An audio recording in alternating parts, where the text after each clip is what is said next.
Hey guys, tonight we stand on the edge of a world that almost didn't wake up. You're not sitting safely in your room just yet mentally.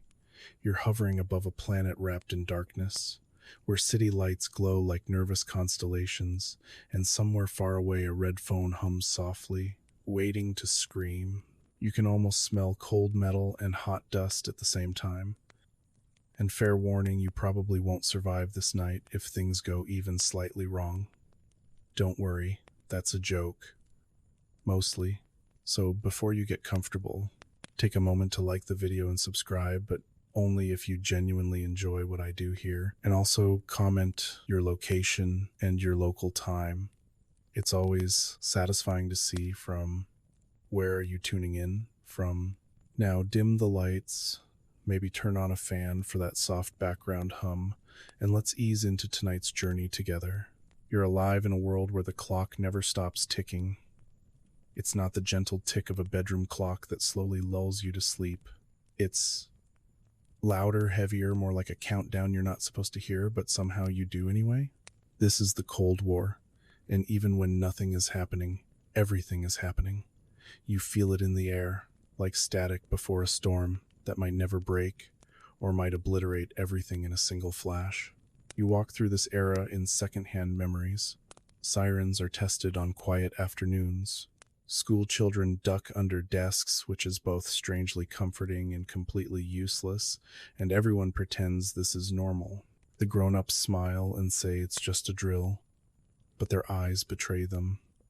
Somewhere deep down, everyone knows drills are rehearsals for something that must never happen. Yet it could, at any moment. The world you're standing in is divided not by oceans or mountains, but by fear wearing different uniforms. On one side, the United States. On the other, the Soviet Union. Two superpowers staring at each other like exhausted boxers who refuse to drop their fists. Between them is the entire planet, just trying to breathe quietly and not attract attention. Here's a mainstream fact you've probably heard but maybe never felt. By the early Cold War, both sides possessed nuclear weapons powerful enough to destroy entire cities in seconds, not damage them, not cripple them, end them. One bomb, one flash, one shockwave, and a city becomes a memory. That knowledge doesn't sit politely in the background. It presses against your skull every day. It changes how leaders speak, how generals think, and how ordinary people fall asleep at night. You might assume that such power would make everyone more careful, more peaceful. Strangely, it does the opposite. It turns caution into paranoia. Every radar blip looks suspicious. Every military exercise feels like a rehearsal for Armageddon. Historians still argue whether this tension stabilized the world or slowly drove it insane, but tonight, you can feel the insanity creeping in. The United States and the Soviet Union don't just disagree politically. They represent two visions of how humanity should organize itself. Capitalism versus communism. Freedom versus control, at least.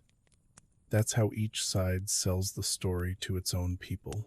You don't just fear the other side's weapons, you fear their ideas. Because ideas spread, and bombs are built to stop that spread permanently. Here's a quirky tidbit that feels almost absurd in hindsight. During this era, some people genuinely believed a nuclear war could be won, not survived won, as if victory meant anything when cities glow and shadows are burned into walls. It's comforting, in a twisted way, to imagine leaders confidently planning for a future that may never arrive. It's also terrifying. You drift through the late 1,940 seconds and 1,950 seconds, and the hum grows louder. Nuclear tests light up deserts and islands, turning night into day for a few blinding seconds. The footage is shown in black and white, which somehow makes it feel cleaner, safer, but you know better. You can almost hear the echo rolling across the years, whispering, "This is what we can do." The arms race begins quietly, then accelerates like a nightmare you can't wake up from. Bigger bombs, faster planes, missiles that can cross continents. Each side insists it's only responding defensively. But defense starts to look a lot like preparation for the end of everything. You start to realize that no one is really in control anymore, not fully. Systems are built, protocols are written, and humans promise they'll always make the right choice under pressure. You hope they're right. At night, you lie awake with the rest of the world, listening not for footsteps, but for news, for radio announcements, for that one sentence that would change everything. People joke about it because humor is easier than terror. If it happens, they say, at least it'll be quick. That joke lands differently when you actually imagine it. There's an unspoken agreement among civilians. Don't think about it too much. Live your life. Fall in love. Go to work. Plan vacations that may never happen. The bomb becomes a background character in every story, always present, rarely acknowledged. And yet the moment you let your guard down, you remember it only takes minutes, less time than it takes to finish this section. You stand here, right at the beginning of our journey, feeling the weight of a world balanced on a knife's edge. Nothing has gone wrong yet. That's the unsettling part. The danger isn't chaos, it's order, carefully maintained, meticulously planned, sleep-depriving order.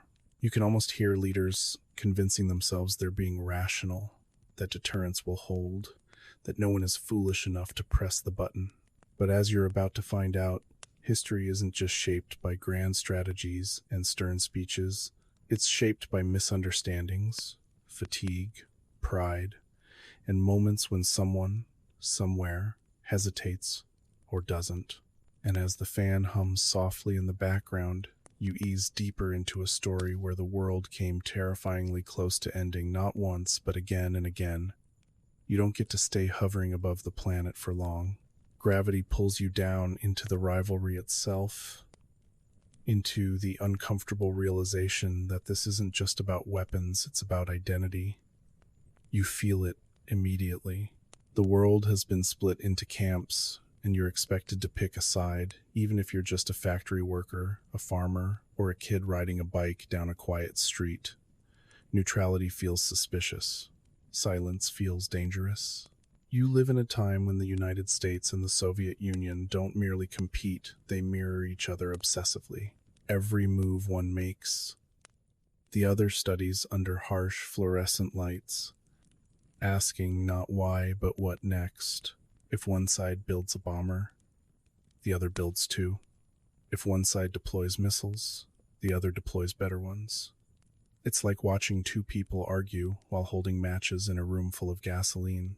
Here's a mainstream historical fact that settles into your bones. After World War II, the United States initially held a nuclear monopoly. For a brief moment, it seemed like history had handed one nation ultimate power. But that moment vanishes in 1949 when the Soviet Union successfully tests its first atomic bomb. You can almost hear the collective intake of breath around the world. The silence afterward is heavier than any explosion. From that point on, fear becomes bilateral. No longer is there a single guardian of the apocalypse. Now there are two, watching each other sleep, convinced the other might wake up angry. You sense how quickly trust evaporates. Alliances harden. Words like containment and sphere of influence become polite ways of saying, we don't trust them to exist unchecked. Ideology seeps into everything. In the American narrative, you're defending freedom, markets, and democracy from a spreading red tide.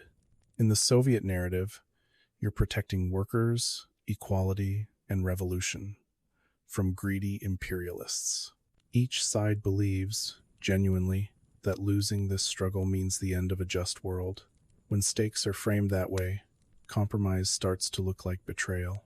You notice how language itself becomes a weapon. Speeches are carefully crafted to sound calm while implying unimaginable violence. Leaders smile for cameras while authorizing plans that calculate casualties in the millions. It's oddly soothing and deeply disturbing at the same time. You're told these men are rational adults. You desperately want to believe that.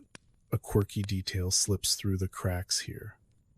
During the early Cold War, some American planners worried not just about bombs, but about communism making people too comfortable. They feared that if life looked easier on the other side, ideas might migrate faster than armies. It's strange to think that refrigerators, housing blocks, and school textbooks could feel as threatening as missiles, but in this era they do. You walk through cities wrapped in propaganda, posters, radio broadcasts, classroom lessons, all reinforcing the same message. They are dangerous. We are righteous. This constant drumbeat does something subtle to the human mind. It simplifies complex realities into comforting binaries, good versus evil, us versus them. And once a conflict feels moral rather than political, escalation becomes easier to justify. Historians still argue whether this ideological rigidity made nuclear war more or less likely. On one hand, clear lines may have prevented confusion. On the other, they reduced empathy. It's easier to threaten annihilation when the people on the other side are abstractions rather than families trying to sleep through the night. You begin to feel how the rivalry trickles down into daily routines. Military budgets swell. Scientists become strategists. Universities quietly pivot toward research that can be defense relevant. Even art and film absorb the tension. Aliens invade movies. Mutants roam comic books. The end of the world becomes entertainment. Perhaps because imagining it feels safer than confronting its real possibility. At the same time, there's an eerie normalcy. People fall in love, argue about music, complain about work. Life insists on continuing, stubborn and beautiful, even under the shadow of extinction. This contrast, ordinary days coexisting with extraordinary danger, creates a psychological whiplash you can almost feel behind your eyes. The rivalry isn't static, it's dynamic and restless. Every diplomatic meeting feels like a chess match, played with invisible pieces. Smiles hide suspicion. Handshakes conceal calculations. You sense that both sides are terrified of appearing weak, because weakness might invite pressure, and pressure might trigger decisions no one can undo. And so, the planet keeps spinning, caught between two visions of the future, each armed to erase the present. You drift onward, aware now that nuclear war isn't just a technical problem, it's a human one. It's born from beliefs, fears, pride, and the dangerous assumption that the other side will always blink first. As you move forward, the hum grows louder again, because once rivalry hardens into doctrine, the next step feels almost inevitable. The weapons will multiply, the systems will automate, and the margin for error, the thin space where humanity survives, will begin to shrink. You drift backward slightly in time, because to understand how casually the world toys with annihilation later, you have to feel the moment it first realizes what it's capable of. You're standing in 1945 now, though no one around you knows yet that history is about to fracture. The war has already hollowed out continents. Cities lie in ruins, and people are exhausted in a way that sleep can't fix. Everyone wants an ending. Almost no one asks what kind. Then it happens. A single bomb falls on Hiroshima, and the world changes in less time than it takes to blink. Light arrives before sound. Heat arrives before understanding. A city becomes a shadow burned into the ground. 3 days later, Nagasaki follows, as if the first warning somehow wasn't loud enough. Here's the mainstream historical fact that anchors everything that follows. These are the only times nuclear weapons have been used in war. 2 flashes, 2 cities, and suddenly humanity knows it has crossed a line it can never uncross. You feel that knowledge settle into the collective human psyche like a stone sinking into water, sending ripples that never quite stop. At first, there's a strange, stunned silence. The war ends. Celebrations erupt. People hug in the streets, relieved that the nightmare is over. But beneath that relief is something colder. A realization spreads quietly among scientists, generals, and politicians. This wasn't just a weapon. This was a threshold. You can almost hear the internal monologue of the era.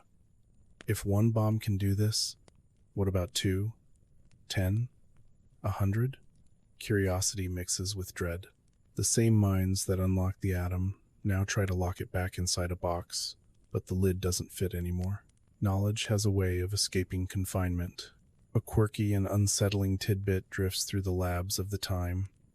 Some of the scientists who helped build the bomb later struggled to sleep, replaying the moment of the first test explosion in their dreams. Others felt exhilaration.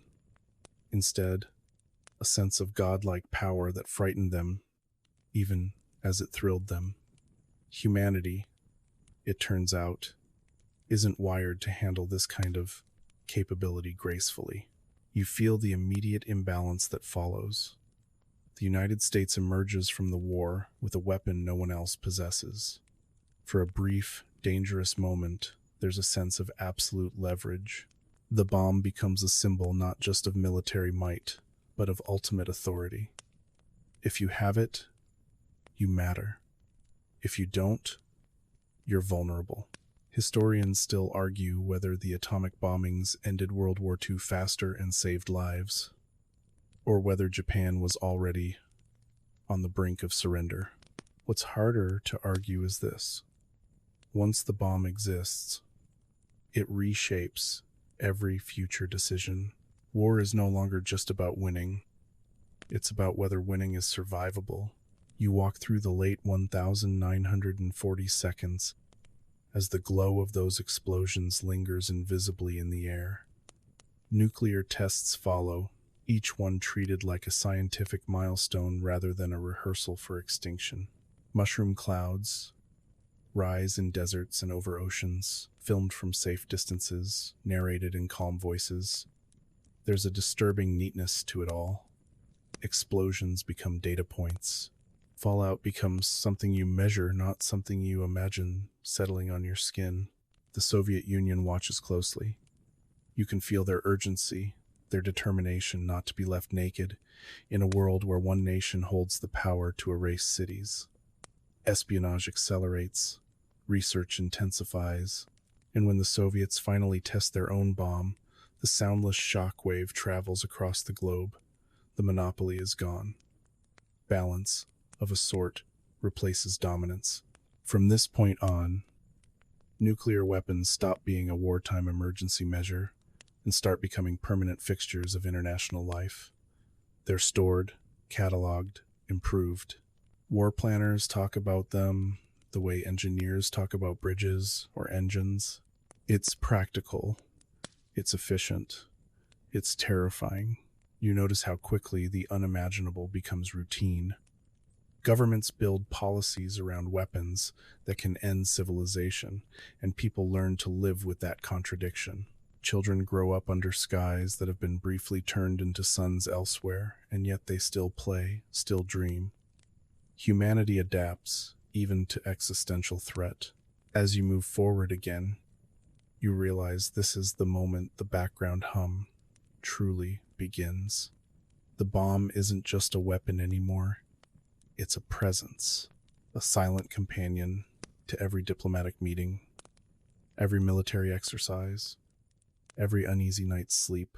The world has learned how to destroy itself. The only question left is whether it can learn how not to. You move forward into a world that hasn't decided whether to panic or get busy. It chooses both. The knowledge of nuclear power doesn't fade. It accelerates. You can feel it now. The way anxiety turns into productivity. If the bomb exists, then clearly you need more bombs. Bigger ones. Faster delivery. Redundancy on top of redundancy. Because no one wants to be caught short when history knocks at the door. This is where the arms race stops being a metaphor and starts feeling like insomnia. No one sleeps deeply anymore. Not really. Generals stay up late with maps. Scientists stare at chalkboards until numbers blur. Politicians wake up to briefings that begin with worst case scenario. And the worst case is always the same. Everything ends. Here's the mainstream historical fact that quietly reshapes the planet. Within a decade of Hiroshima, nuclear weapons evolved from crude devices into thermonuclear bombs, hydrogen bombs, hundreds of times more powerful. The jump isn't incremental. It's obscene. Cities are no longer the unit of destruction. Regions are. Weather itself becomes collateral damage. You watch the United States test these weapons in remote locations, then watch the Soviet Union respond in kind. Each explosion is both a warning and an invitation. We can do this. Can you? The answer, inevitably, is yes. The competition feeds itself, like a fire that grows stronger the more oxygen you throw at it. A strange, almost comical detail floats through this period. Planners begin measuring destruction in terms like megadeaths, not deaths. Megadeaths, millions. Reduced to a unit so large, it becomes abstract. This isn't cruelty so much as coping. When numbers get too big, the human brain shrinks them just to survive the calculation. You sense how technology begins to outpace wisdom. Bombers give way to missiles. Missiles become faster, more accurate, harder to intercept. Submarines slip silently beneath oceans, carrying enough firepower to end nations without ever surfacing. The idea is simple and horrifying. Even if everything else is destroyed, retaliation will still come. Historians still argue whether this relentless buildup made war less likely by making it unthinkable or more likely by increasing the chances of accident. From where you're standing, it feels like both are true at the same time. Safety is built on excess. Peace is balanced on overkill. Every new weapon demands a counter. Every counter demands an upgrade. The logic is circular, but seductive. No one wants to be the first to slow down, because slowing down might look like weakness. And weakness in this world feels fatal. You walk past civil defense posters and public announcements. You're told how to survive a blast, where to hide, what supplies to store. Deep down you know it's theater, comforting, well-intentioned theater. Still, you play along. Everyone does. Pretending there's a plan makes it easier to sleep. Behind closed doors, the plans are darker and more detailed. Strike lists are drawn up, timelines are rehearsed. Some of these plans assume tens of millions of casualties as a starting point. You feel a chill, realizing that civilization is being gamed out like a particularly grim board game, where losing pieces is expected. And yet, amid all this, daily life continues. Kids go to school, music evolves, people argue about movies and fashion. This contrast becomes the defining feature of the age. Normality perched on top of annihilation. It's not denial, exactly. It's endurance. As the arms race grinds on, the hum you've been hearing changes pitch. It's louder now, more complex. There are more machines listening, more systems waiting to interpret signals. The margin for error narrows with every upgrade. Humanity has built a doomsday machine piece by piece, then told itself it will never press the button. You move on, aware that sheer quantity has become its own kind of strategy, and once destruction is guaranteed on both sides, the next step won't be about building more weapons, but about justifying why they exist at all. You arrive at the point where the madness starts calling itself logic. After years of building, testing, and stockpiling, someone finally gives the nightmare a name: mutually assured destruction. The phrase sounds clinical, almost soothing, like a diagnosis you can manage with the right routine. Mad, as if the end of civilization were just a personality quirk. Here's the mainstream historical fact that locks this idea into place. By the late 1950 seconds and early 1960 seconds, both the United States and the Soviet Union possess second strike capability. That means even if one side launches a surprise nuclear attack and obliterates the other's cities and leadership, the victim can still retaliate with devastating force. No escape, no winning move, just guaranteed ruin for everyone involved. You sit with that for a moment, because it's important. Peace is no longer maintained by trust or goodwill. It's maintained by the certainty that starting a war equals suicide. The safety of the world rests on the assumption that every leader values survival more than ideology, pride, or revenge. You hope that assumption is solid. You really do. The logic goes like this. If you know that pressing the button will kill you, your family, your country, and most of the planet, you simply won't press it.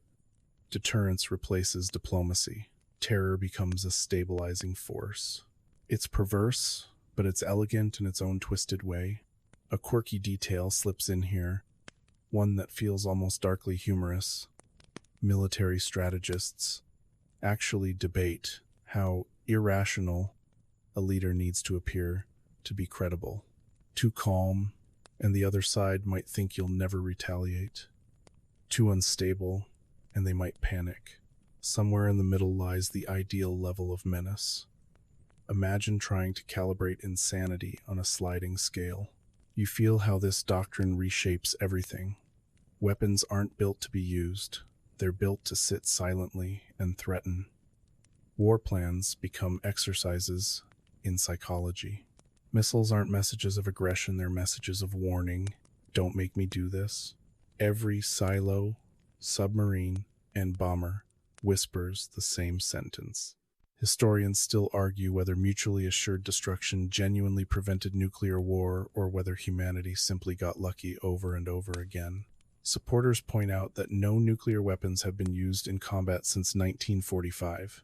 Critics counter that survival doesn't equal safety, that living next to a loaded gun isn't peace, it's suspense.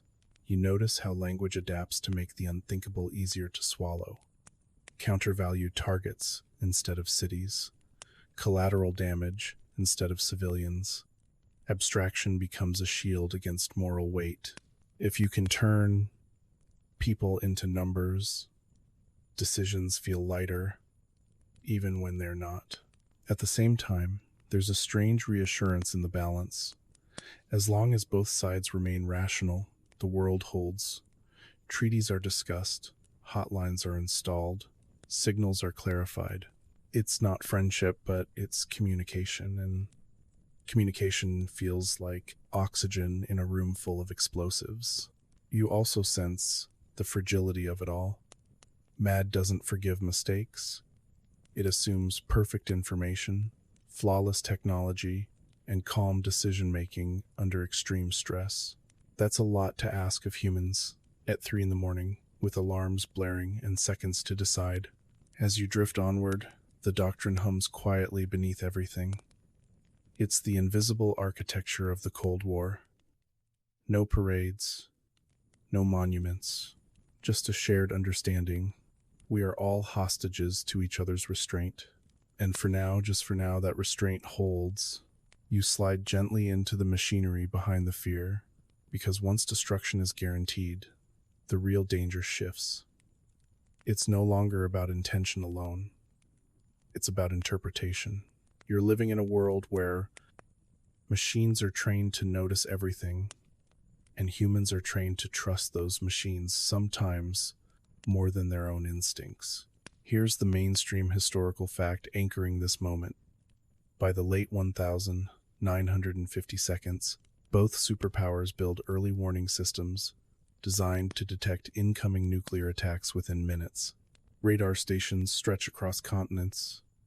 Satellites begin watching from above. In North America, command centers like NORAD monitor the skies day and night, waiting for the signature of missiles rising from the horizon. The idea sounds comforting on paper. If you can see an attack coming, you can respond. Deterrence remains intact, balance holds, but you quickly realize the flaw. These systems don't know intentions. They only read signals, and signals, as it turns out, can lie. You feel the tension in the design itself. Leaders want more time to decide, so systems are built to detect launches as early as possible. But the earlier you detect something, the less certain you are about what it means. A flock of birds, a weather anomaly, a rocket test misunderstood. Suddenly, the difference between peace and annihilation depends on how a blip is interpreted at 2 a.m. A quirky, unsettling detail floats into your awareness. Some early warning computers are so primitive that operators literally tape notes to the screens, reminding themselves not to panic. Check again. Confirm source. Breathe. It's strangely human, this attempt to calm yourself while sitting next to a machine that might announce the end of the world. Historians still argue whether automation made nuclear war less likely by reducing reaction time or more likely by introducing new points of failure. From where you're standing, it feels like both truths coexist uncomfortably. Speed becomes safety, but speed also removes reflection, and reflection is where doubt and sometimes mercy lives. You imagine the daily routine inside these command centers. Long hours, dim lights, coffee that's gone cold, operators watching screens that almost never change, trained to treat boredom as danger. Because boredom breeds complacency, and complacency might be fatal. Ironically, the greatest risk may come not from chaos, but from routine. The maps on the walls are simple, almost childlike. Arcs representing missile trajectories, dots marking cities that might vanish in half an hour. You realize how abstract it all looks from this distance. Lines and lights instead of lives and voices. Distance makes decisions easier. That's both its purpose and its curse. You also sense how secrecy compounds the risk. Each side knows its own systems intimately but can only guess at the others. Exercises are conducted, signals sent, messages received, but intentions remain opaque. When one side tests readiness, the other might see preparation for war. When one side practices defense, the other might assume offense. This is the era when false alarms begin to matter more than actual threats, because a real attack might never come, but a mistaken one only needs to happen once. You feel the weight of that probability pressing down. Not certainty, a tiny percentage multiplied across years and machines and tired humans. At night, civilians sleep unaware of how close the world comes to disaster without ever making the news. That ignorance is intentional. Panic helps no one. Calm, even if built on silence, is considered safer. So the public hears about strength and vigilance, not about glitches and near misses quietly resolved by someone choosing to wait 30 more seconds. You move forward with the uneasy understanding that the fate of millions now rests on systems designed by humans who know they are fallible, operated by humans who are exhausted, and judged by leaders who must decide faster than history ever intended. The weapons may be terrifying, but it's the misunderstandings, the tiny errors amplified by speed, that begin to feel truly dangerous. You wake up in October 1962, and something feels off immediately. The hum you've grown used to sharpens into a high-pitched whine, like tinnitus for the planet. This is it, the moment where all the theory, all the stockpiling, all the calm assurances collide with reality. You don't know it yet, but history is about to lean forward and hold its breath. The mainstream historical fact that defines this moment lands hard. American spy planes discover Soviet nuclear missiles being installed in Cuba, just 90 miles from the US coast. Not someday, not hypothetically, right now. Missiles that could reach major American cities in minutes. You feel the shock ripple outward, The maps on the walls suddenly matter in a visceral way. Distance collapses. Warning time shrinks from half an hour to a handful of minutes. Deterrence, which relied on distance and detection, suddenly feels flimsy, personal. In Washington, John F. Kennedy is shown photographs that look deceptively calm, long, thin shapes casting shadows in Cuban fields. It's not the images themselves that terrify you, it's what they imply. A strategic shift, a challenge, a test. If these missiles become operational, the balance of power tilts dangerously. Across the ocean, Nikita Khrushchev believes he's correcting an imbalance, protecting an ally, and reminding the world that the Soviet Union won't be pushed around. From his perspective, this is defense. From the American perspective, it's provocation. You can feel how perspective itself becomes a weapon. A quirky but revealing detail slips through. Some U.S. officials initially underestimate the seriousness of the discovery, assuming it's a bargaining chip rather than a genuine deployment. Others swing the opposite direction, arguing that anything less than immediate military action looks weak. The room fractures into options that all feel terrible. Historians still argue whether the crisis was inevitable, given the arms race, or whether it was the product of specific personalities and miscalculations. Sitting here with you, it feels like both. Systems push events forward, but humans still steer, and sometimes swerve. You follow the tense meetings as they unfold. Airstrikes are discussed. An invasion of Cuba is seriously considered. Each option comes with projections that include nuclear retaliation, millions dead, Europe in ruins. The phrase acceptable losses floats through the room like a ghost no one wants to acknowledge. Instead, Kennedy announces a naval quarantine around Cuba. Not a blockade, words matter now more than ever. Warships move into position. The world watches, suddenly very awake. You imagine families clustered around radios, hearing calm voices describe events that could end everything before breakfast.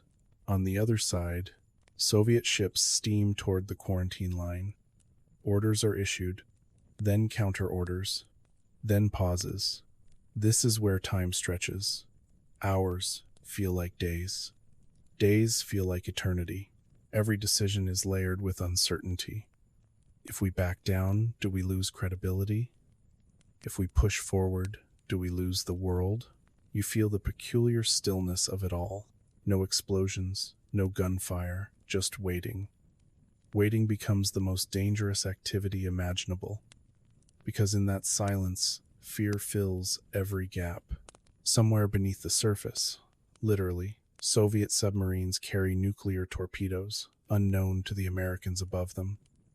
You don't know this yet, but the margin for error is even thinner than anyone realizes.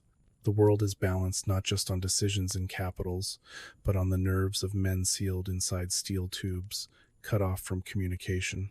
As the days drag on, back-channel messages pass quietly, public speeches sound firm, private letters sound desperate.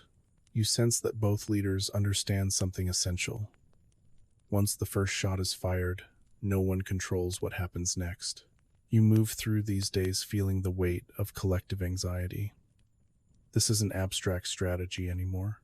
This is the closest the world has ever come to nuclear war, and everyone knows it, even if they don't know how close really is. You don't get relief when the crisis begins. You get suspense. 13 days stretch out in front of you like a narrow bridge over nothing. Each step forward feels optional. Each pause feels fatal. This is the part no one rehearsed properly. The waiting, the not knowing, the discipline of not reacting. You move through these days, minute by minute. Morning briefings blur into late-night discussions. Sleep becomes something you remember vaguely, like a childhood home you can't quite picture anymore.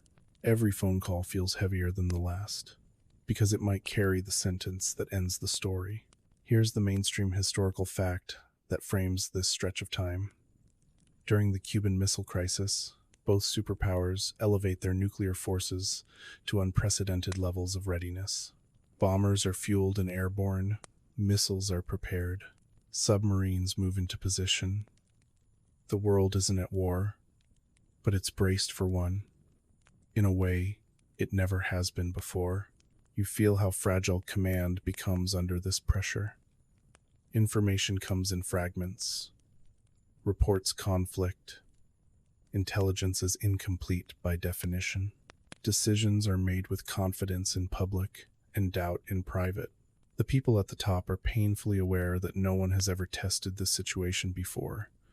There is no manual for planet on the brink.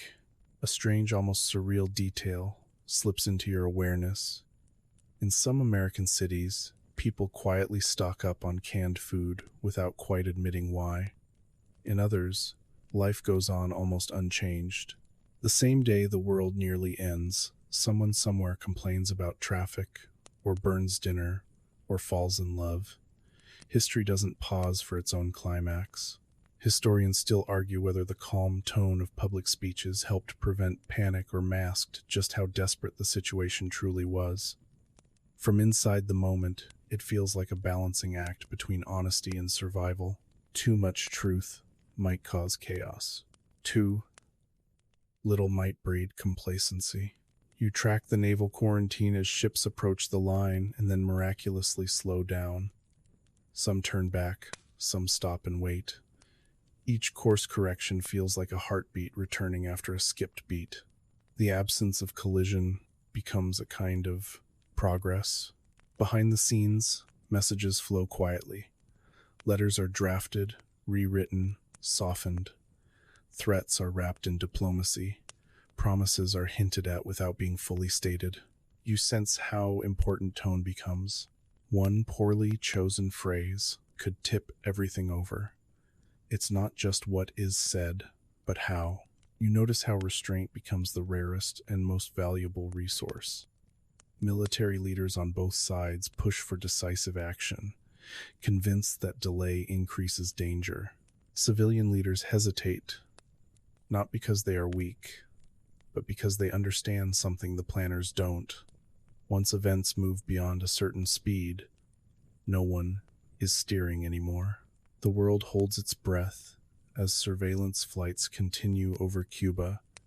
Every flight risks being shot down. Every shoot-down risks retaliation. Every retaliation risks escalation. The logic chain is terrifyingly simple. All it needs is a single link to snap. You feel the emotional exhaustion set in. 13 days doesn't sound long, but when every hour might be the last normal one humanity ever experiences, time dilates, coffee cups pile up, voices grow hoarse, jokes disappear entirely. No one wants to be the person remembered for pushing too hard. And yet, something remarkable is happening beneath the fear. Communication is working barely, imperfectly, but enough.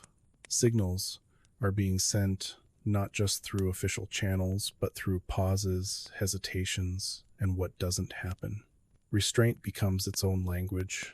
As the days inch toward resolution, you realize how close the world is skating to disaster without ever crossing the line. This isn't victory, it's survival by inches. And you can feel, deep down, that the most dangerous moment may still be ahead, because the closer you come to the edge, the easier it is to slip. You slip beneath the surface now, because while presidents and premiers argue in well-lit rooms, the most dangerous decisions of this crisis are being made in the dark. Literally. You're inside a Soviet submarine, sealed in metal, deep under the Caribbean Sea. The air is thick, stale, and hot. Sweat beads on foreheads. Tempers are short, and no one on board knows whether the war has already started. Here's the mainstream historical fact that gives this moment its terrifying weight. Several Soviet submarines deployed near Cuba during the crisis are armed with nuclear torpedoes, not conventional weapons, nuclear ones, each capable of triggering catastrophic escalation if used. Crucially, many American commanders have no idea these weapons are even there. You feel the pressure, physical and psychological. Communication with Moscow has been lost. Radio silence could mean caution, or it could mean that cities are already burning above the waves. The men inside the submarine are operating on fragments of information, heat exhaustion, and fear. This is what mutually assured destruction looks like up close. Confused, claustrophobic, human. American destroyers begin dropping practice depth charges nearby. They're meant as signals, not attacks, harmless explosions to force the submarine to surface. But inside the hull, they sound like war. Metal shudders, lights flicker. The message received isn't "please identify yourself," it's "you are under attack." This is where you meet Vasily Arkhipov, though at the time, no one outside this steel tube knows his name. He is one of 3 officers required to authorize the launch of the nuclear torpedo. 2 of them believe the war has already begun. They argue that firing is justified, perhaps even required. Better to strike than be destroyed silently. A quirky, almost unbelievable detail settles in. The submarine's temperature has climbed so high that some crew members are barely conscious. Decision making under ideal conditions is hard. Decision making while overheated, exhausted, and convinced the apocalypse may already be underway is something else entirely. Historians still argue whether Arkhipov fully grasped the global consequences of launching the torpedo, or whether he was simply acting on instinct, caution, or stubbornness. What's clear is that he hesitates. He questions the certainty of the situation. He refuses to authorize the launch. You sit in that hesitation. Seconds stretch. Arguments flare. The pressure is unbearable. This isn't a dramatic pause designed for storytelling. It's a real human standoff where the wrong choice would ripple outward faster than anyone could imagine. Cities, alliances, the future, all balanced on one man's doubt. Eventually, the submarine surfaces. No torpedo is launched. The world never knows how close it came, not for decades. Above the waves, leaders continue negotiating, unaware that a single decision in the deep nearly rendered all their words meaningless. You feel a strange mix of relief and unease. Relief, because disaster is averted. Unease, because you realize how fragile survival really is. Not because of grand strategy, but because one tired officer chose restraint when logic, fear, and protocol all push toward violence. This moment quietly rewrites everything you thought you knew about safety. It isn't systems that save the world here. It isn't doctrines or deterrence. It's hesitation, doubt, a human being saying, "Wait." As you drift back toward the surface of history, the hum returns, but it sounds different now. Less like a machine, more like a heartbeat that almost stopped. You surface from that submarine, expecting relief. But the air above isn't calm, it's just quieter. The crisis ebbs, agreements are reached, ships turn around, missiles are removed. Officially, the world steps back from the edge. Unofficially, the fear doesn't go anywhere. It just changes shape. It burrows underground. Here's the mainstream historical fact that settles in after Cuba. Both superpowers emerge shaken enough to adjust their behavior, but not brave enough to disarm. Instead, they institutionalize fear. Hotlines are installed, treaties are discussed. At the same time, nuclear arsenals continue to grow. The lesson learned isn't "this must never happen again." It's "next time, we need better control." You feel how the anxiety migrates into everyday life. Governments invest heavily in civil defense. Fallout shelters appear in basements, schools, and government buildings. Signs point the way to concrete rooms stocked with water barrels and canned food. The idea isn't survival in any meaningful sense, it's reassurance, a ritual, something to do with your hands so your mind doesn't spiral. A quirky, almost surreal detail emerges here. Some families treat their personal fallout shelters like hobby projects. They decorate them, they argue over supplies, they imagine hosting neighbors. There's something deeply human about trying to domesticate the apocalypse, to turn it into a manageable inconvenience rather than an existential eraser. Historians still argue whether civil defense measures genuinely increased survival chances or simply helped governments manage public anxiety. Sitting here with you, it feels like both. The shelters probably wouldn't save many lives in a full-scale nuclear exchange, but they give people a sense of agency, and agency is a powerful sedative. You notice how drills become part of childhood. Duck and cover routines are practiced with a seriousness that borders on theater. Teachers speak calmly. Children obey. No one asks the obvious question. The answer is too big, too frightening. So the routine ends, desks are pushed back, and math class resumes. Above ground, the arms race continues with renewed intensity. The logic is simple. If the world nearly ended because of a misunderstanding, then clearer signals and stronger deterrence must be the solution. More missiles, more submarines, more redundancy, safety through saturation. You sense the contradiction tightening. The more weapons exist, the more stable deterrence is supposed to become. But the more weapons exist, the more opportunities there are for mistakes. Safety and danger begin to feel like two sides of the same coin, spinning faster with every passing year. Culturally, the shadow of the bomb deepens. Movies imagine post-apocalyptic wastelands.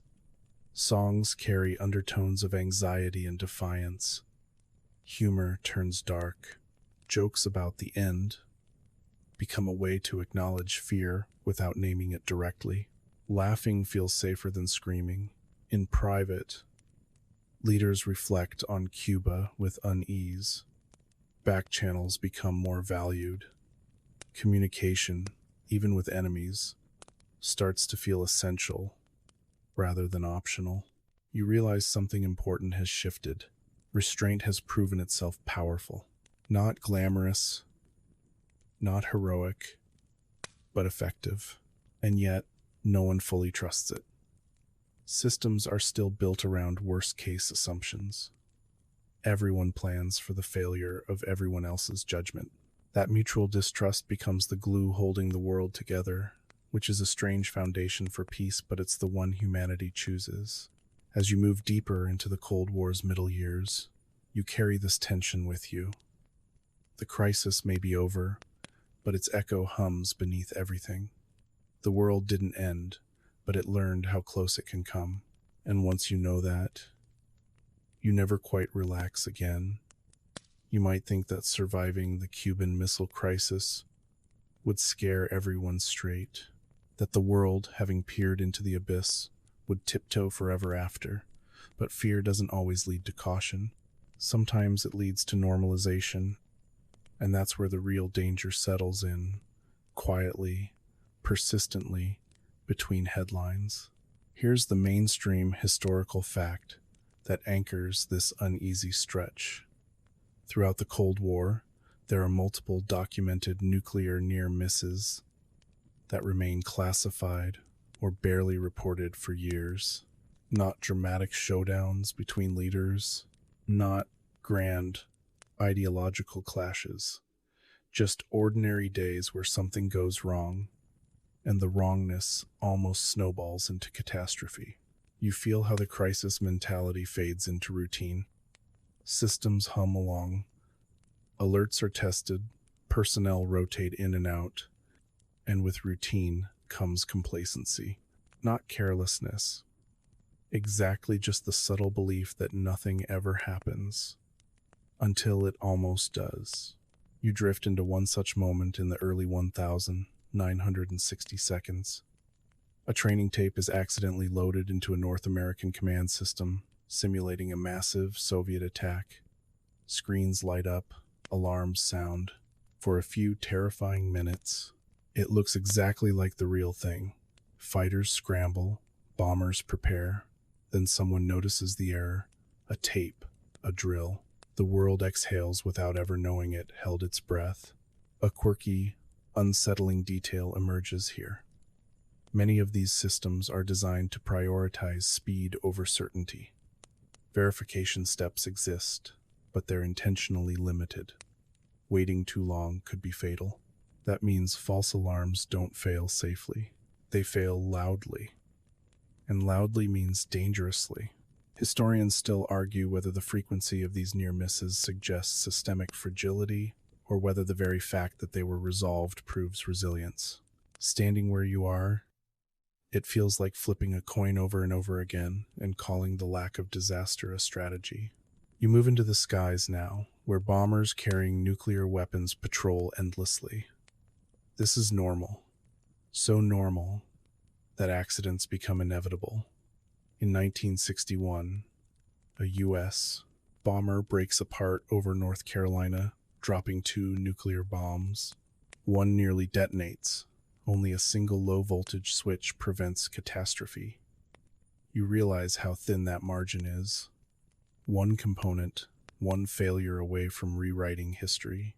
You don't hear about these incidents on the evening news. The public story remains one of strength and control. Confidence is a resource. Governments protect carefully. Panic would undermine deterrence, so silence becomes policy. Across the ocean, similar scares ripple quietly through Soviet systems.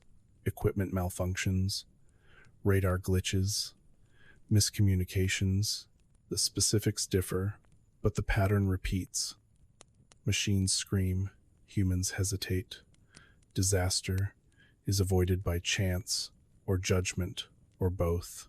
You feel a creeping unease as you realize how often survival depends on people choosing to question what they're seeing, on someone being tired enough to double-check, skeptical enough to pause. In a system built to punish hesitation, hesitation becomes the hidden hero. And this is what no one advertises. The Cold War doesn't nearly end the world once. It nearly ends it repeatedly. Each time, the same ingredients are present: speed, fear, incomplete information. Each time, the outcome hinges on restraint. As you move forward, you understand that these near misses aren't anomalies. They're features, byproducts of a system that assumes perfection from imperfect beings. And the longer that system runs, the more astonishing it feels that the lights are still on at all. You begin to notice a pattern now, one that's both comforting and deeply unsettling. The world doesn't survive the Cold War because everything works perfectly. It survives because things break constantly, and most of the time, someone notices in time. Accidents, glitches, and sheer dumb luck form an invisible safety net no one ever planned for. Here's the mainstream historical fact grounding this realization. Many nuclear command and control systems during the Cold War rely on early computers and analog components that are far less reliable than modern technology. They freeze, they misread data, they fail in ways engineers don't always predict. And yet, these imperfect machines are asked to make sense of the most important signals imaginable. You slip into another quiet night in 1983 when Soviet early warning satellites suddenly report multiple incoming U.S. missiles. The screens glow urgently. Protocols demand escalation. The logic is clear and terrifying. If missiles are incoming, retaliation must be immediate. Waiting could mean losing everything. At the center of this moment is Stanislav Petrov. Though, like so many others, his name won't matter to the public for decades. He studies the data and feels something doesn't add up. The number of detected missiles is small. Too small for a first strike.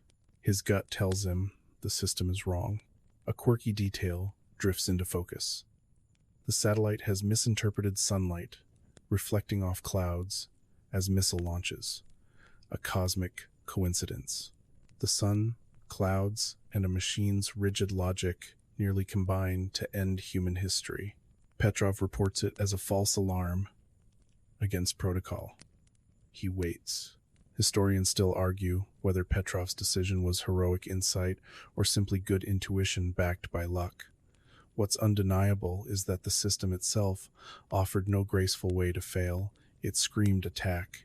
Survival depended on a human choosing to doubt a machine. You begin to understand how often luck plays a role. Not the cinematic kind, but the quiet, bureaucratic kind. A sensor installed slightly differently. A shift supervisor who doesn't trust automation. A delayed report. These tiny imperfections slow the process just enough to let reason slip back in. You also feel the irony. The more complex and automated systems become, the more catastrophic their errors can be. Complexity promises control, but it also hides failure modes no one fully understands. Engineers debate redundancy and safeguards, but every added layer is another place something can go wrong. Behind closed doors, some officials begin to grasp this fragility. Discussions emerge about arms control, confidence-building measures, and reducing launch on warning postures. Progress is slow, uneven, and often overshadowed by political posturing, but the conversations themselves are a sign of learning, painfully earned learning. You sense how close the world comes not through malice but through misinterpretation. No villain speeches, no dramatic countdowns, just systems doing exactly what they're designed to do in situations they were never truly meant to handle. As you move forward, the hum feels almost ironic now. It's the sound of machines standing guard over a fate they can't fully comprehend. Humanity hasn't eliminated the danger it's learned to live alongside it, hoping that doubt, delay, and luck will continue to arrive just in time. You start asking the quiet question that hangs in the air after every near miss. Why didn't it end? With so many chances to fail, so many moments balanced on doubt and delay, it feels almost unnatural that the world keeps waking up the next morning. Survival begins to feel less like destiny and more like a pattern worth examining. Here's the mainstream historical fact that grounds this reflection. After the most dangerous moments of the Cold War, especially post-1962, both superpowers gradually build direct communication channels, arms control talks, and crisis management habits designed to slow everything down. The famous hotline between Washington and Moscow isn't about friendly conversation, it's about preventing silence, because silence had proven deadly. You sense that restraint doesn't arrive as a moral awakening, it arrives as fatigue. Leaders, generals, and diplomats grow tired of living with their finger hovering over the button. They've seen how close accidents come. They understand that deterrence only works if misunderstandings are minimized. And so, quietly, habits change. A quirky but revealing detail emerges here. Many high-level decisions during tense standoffs deliberately include delays. Not because delay is indecisive, but because delay allows information to settle. It gives time for second opinions, alternate explanations, and cooler heads. In a system obsessed with speed, slowness becomes a hidden defense mechanism. Historians still argue whether nuclear peace was preserved primarily by rational actors or by institutional friction rules, committees, procedures that made it hard to act quickly. Sitting with you here, it feels like both. Rationality matters, but bureaucracy, often mocked, becomes an unlikely hero. Forms to fill out, boxes to check, people to convince. Each step adds seconds, minutes, sometimes hours, and hours are everything. You notice how back-channel diplomacy grows more important than public speeches. Official statements remain stern, but private messages soften. Ambiguity becomes useful. Leaders learn to signal restraint without appearing weak. It's a strange dance. Threaten convincingly while hoping never to follow through. There's also something deeply human at work.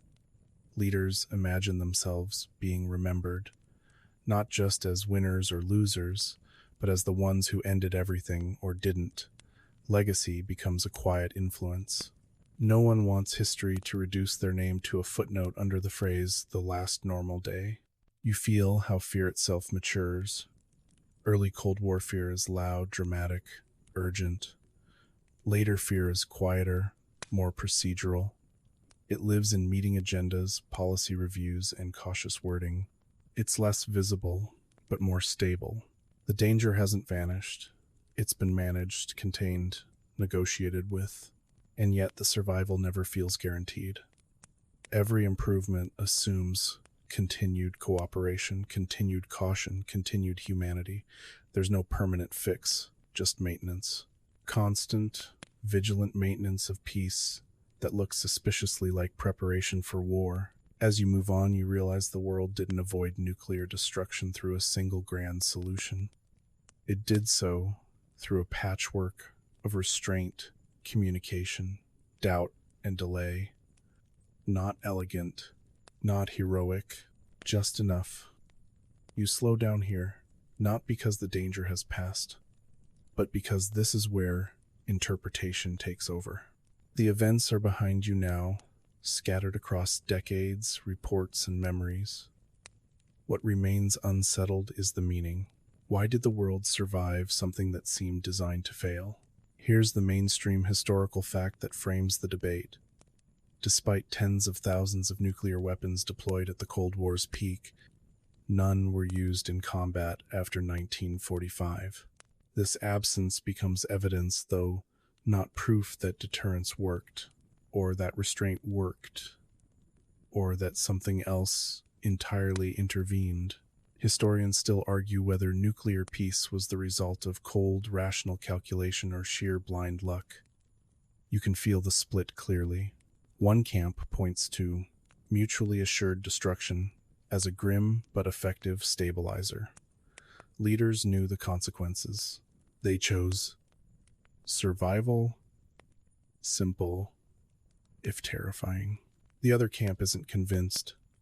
They stack the near misses like dominoes and ask how many times humanity can trip before it falls.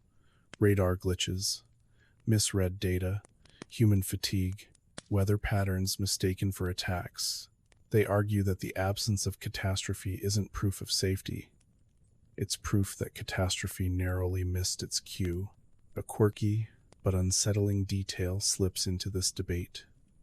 Some scholars compare nuclear deterrence to a game of Russian roulette played collectively, year after year, with the trigger pulled again and again because it hasn't fired yet. The chamber stays empty until it doesn't. Survival, in this view, isn't strategy. It's probability.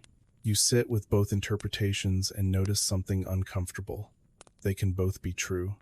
Deterrence may discourage deliberate war while doing nothing to prevent accidents. Rational leaders may coexist with irrational systems. Careful planning may rest on foundations of chance. You also notice how hindsight distorts confidence. Because the world survived, it's tempting to assume survival was likely. But living through these moments, as you just have, feels different. Up close, nothing feels guaranteed. It feels improvised, conditional, fragile. There's debate, too, about personality. Would different leaders have acted the same way? Would hesitation have existed if someone else were in the room, or on the submarine, or at the console? Historians still argue whether individual character mattered more than institutional design. You suspect the answer depends on the moment. Another argument surfaces quietly. Perhaps nuclear weapons didn't prevent war, they redefined it. Proxy conflicts erupt around the globe. Violence doesn't disappear, it's displaced. The absence of direct superpower war comes at a different kind of cost, one harder to quantify than megadeaths, but no less real. You realize how uncomfortable ambiguity makes people. Everyone wants a clean lesson. deterrence works, or luck saved us. Reality resists simplicity. The Cold War ends not with a bang, but with a slow unwinding, leaving behind questions instead of conclusions. As you move toward the final stretch, one thought lingers. Understanding why the world survived matters, because the conditions that allowed survival can change. Technology evolves, systems automate, human judgment remains fallible. The debate isn't academic, it's a warning label written in hindsight. You arrive back in the present without a clear line separating then from now. The Cold War may have loosened its grip, but the echo never stopped humming. It's softer, more polite, easier to ignore, but it's there. You can feel it in the way nuclear weapons are spoken about in careful tones, like something dangerous but familiar, a loaded object everyone pretends not to notice on the table. Here's the mainstream historical fact that anchors this final turn. Thousands of nuclear weapons still exist today, maintained, modernized, and embedded in security doctrines shaped by Cold War logic. The rivalry that created them has shifted, fractured, and multiplied, but the underlying assumption remains stubbornly familiar deterrence through the threat of unacceptable destruction. You sense how memory fades unevenly. For those who lived through duck and cover drills and missile crises, the danger feels visceral.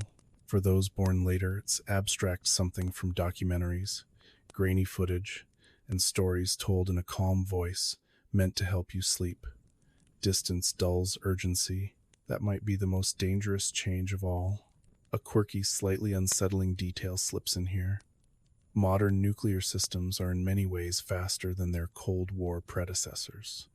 Better sensors, quicker decision timelines, more automation. The promise is control. The risk is compression, less time to doubt, to hesitate, to ask whether the machine might be wrong again. Historians still argue whether humanity has learned the right lessons. Some say the mere survival of the Cold War proves restraint will continue to prevail. Others warn that learning the wrong lesson it worked last time breeds complacency.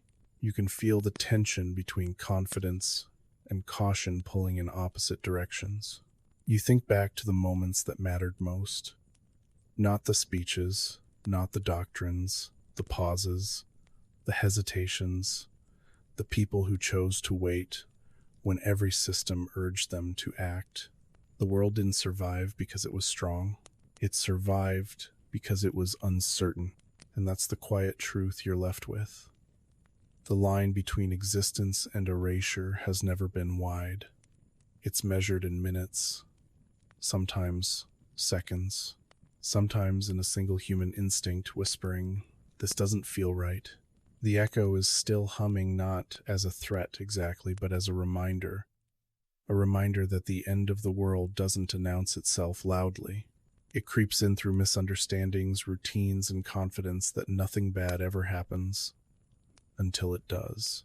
You're still here. That matters. And it matters not because survival was inevitable, but because it wasn't. You let the tension drain slowly now, like a dimmer switch, turning the world back to a softer glow. The fan hums. Your room feels solid again. Walls where walls should be. Ceiling where the ceiling belongs.